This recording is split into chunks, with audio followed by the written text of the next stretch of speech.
Bonjour mes amis bianconeri, donc on va commenter ensemble ce Real Madrid-Juventus 2-0. Défaite pour la Juventus dans le quatrième match amical, plus ou moins. Il y a eu le Chivas, il y a eu le Barça, avant il y a eu une équipe italienne de division D. Aujourd'hui, Real Madrid et on perd 2-0. Qu'est-ce que ça veut dire? On va l'analyser ensemble.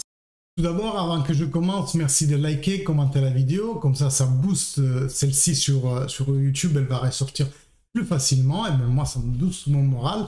Et si vous venez de découvrir la chaîne, n'hésitez pas à vous abonner, vous cliquez sur le petit bouton en bas et aussi sur la petite cloche, ça génère toujours des discussions intéressantes, le plus on est, le plus on s'amuse. Bref, alors qu'est-ce que vous en avez pensé de ce Real Madrid-Juventus? Je vais vous donner mon avis et j'attends la vôtre dans les commentaires.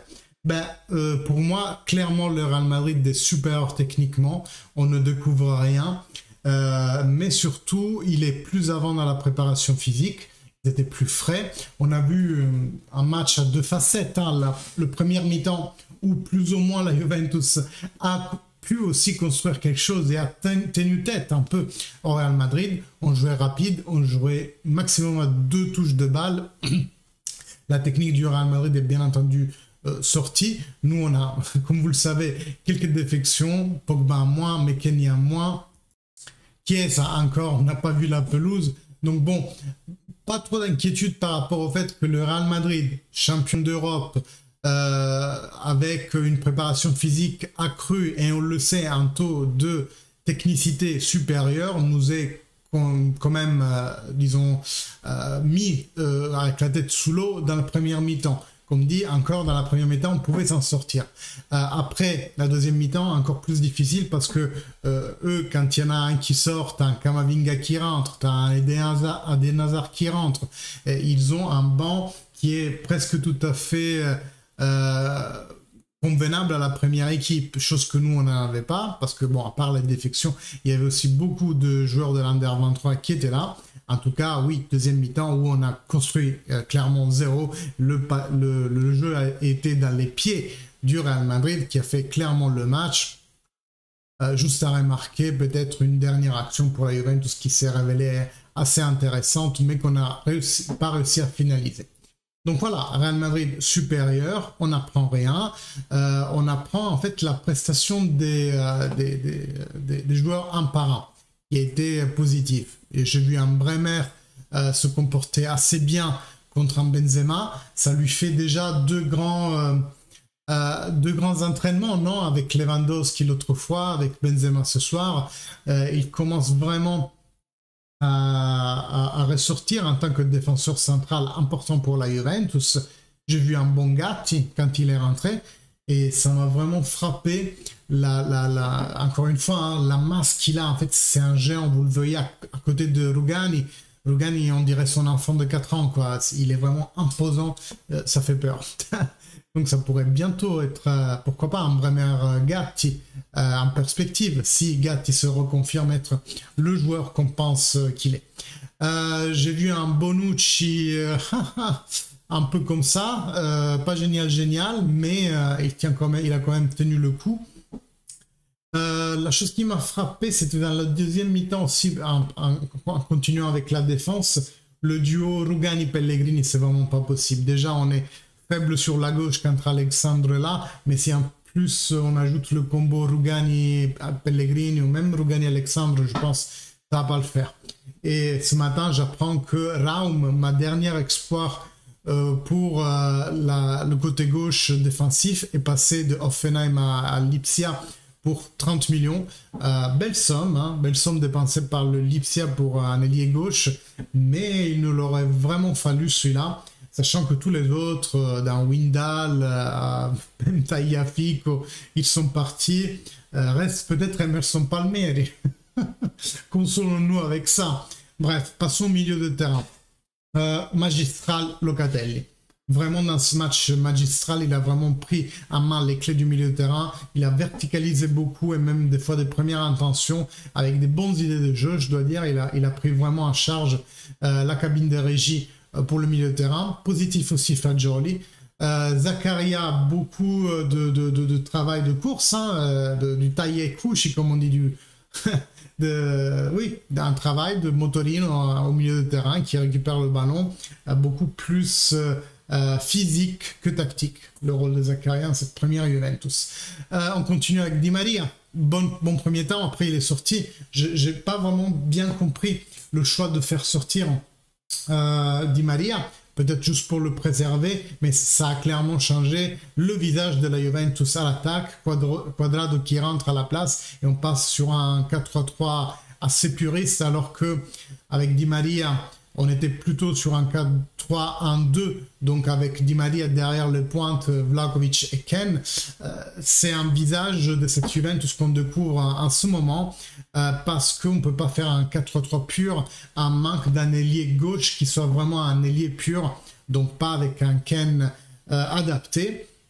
Dans tous les cas, voilà, sortie de Di Maria, bien entendu, Quadrado ne fait pas le même effet. L'équipe semble beaucoup plus décousue. On semble à un moment donné même passer sur une ébauche de 3-5-2, mais qui se révèle vite être un 4-5-1 défensif. En fait, vous savez, le 4-3-3, il peut devenir 4-5-1 ou même 5-4-1 assez facilement.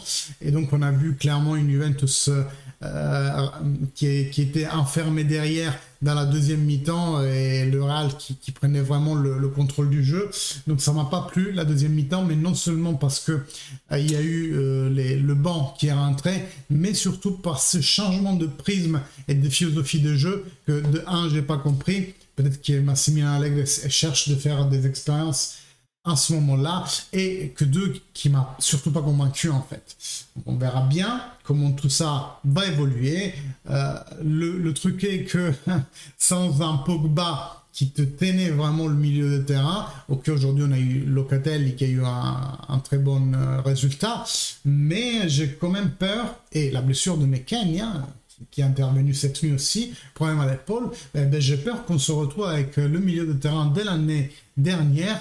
Si l'on ne fait pas quelque chose, on n'arrivera pas à changer cette Juventus d'un jour à lendemain, comme on voulait apparemment le faire. Allegri, quand il était parti de son poste pour faire de la place à Sarri, avait dit que l'équipe nécessitait une révolution. Eh bien, cette révolution, on est en train de la faire. Entre janvier et cet été, il y a pratiquement toute l'équipe qui est en train de changer. Sauf que ces blessures-là ne nous aident pas à constituer celui qui sera le noyau de cette nouvelle Juventus. Vous voyez, Pogba vient de nous quitter pour, dans le meilleur des cas, 2 semaines, mais ça pourrait être aussi 2 mois, 3 mois. Mais Ken, il en a encore pour 1 mois avec ce problème à l'épaule. Donc vous voyez bien qu'on reste avec un Locatelli et un Zakaria, si lui il se blesse pas non plus. Et après, Arthur et Rabiot qui sont sur le départ, et les jeunes en fait. Finalement, on se plaignait comme quoi on avait 12 milieux de terrain encore en effectif. Ramsey étant parti, ça fait 11.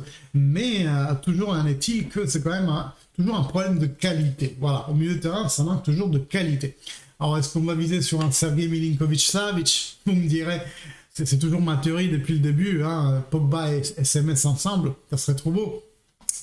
Mais la chose se fait rare. La chose se fait rare, on n'a pas de nouvelles à ce sujet-là. Sur la gauche, comme dit, encore difficile. Donc, reste plus qu'à voir, les gars. Il manque 15 jours au début du championnat. Début contre le Sassuolo. Ça risque de pas être une mince affaire, le Sassuolo de Dionisi.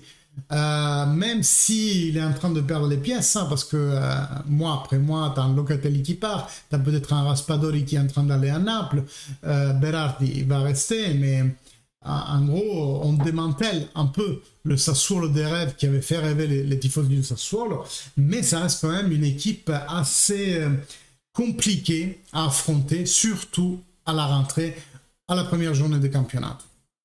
Mais avant ça, on aura encore 2 bancs d'essai, un contre l'Atlético Madrid, et après la kermesse typique qui revient cette année, la kermesse de Villarperosa, pardon.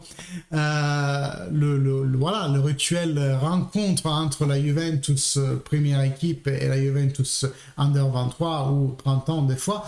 Donc, on va revenir à cette belle initiative qui accompagnait la Juventus pendant presque des siècles, enfin presque un siècle, on va la revoir revenir cette année. Donc on a encore 2 matchs amicaux pour essayer de voir comment la Juventus va se mettre sur le terrain avec les joueurs à disposition, en attendant bien entendu de voir si quelque chose va bouger côté mercato. Toujours sur le banc Zaniolo, toujours sur le banc un autre milieu de terrain qui pourrait être apparemment Paredes, et toujours à la recherche de stabilité sur la gauche.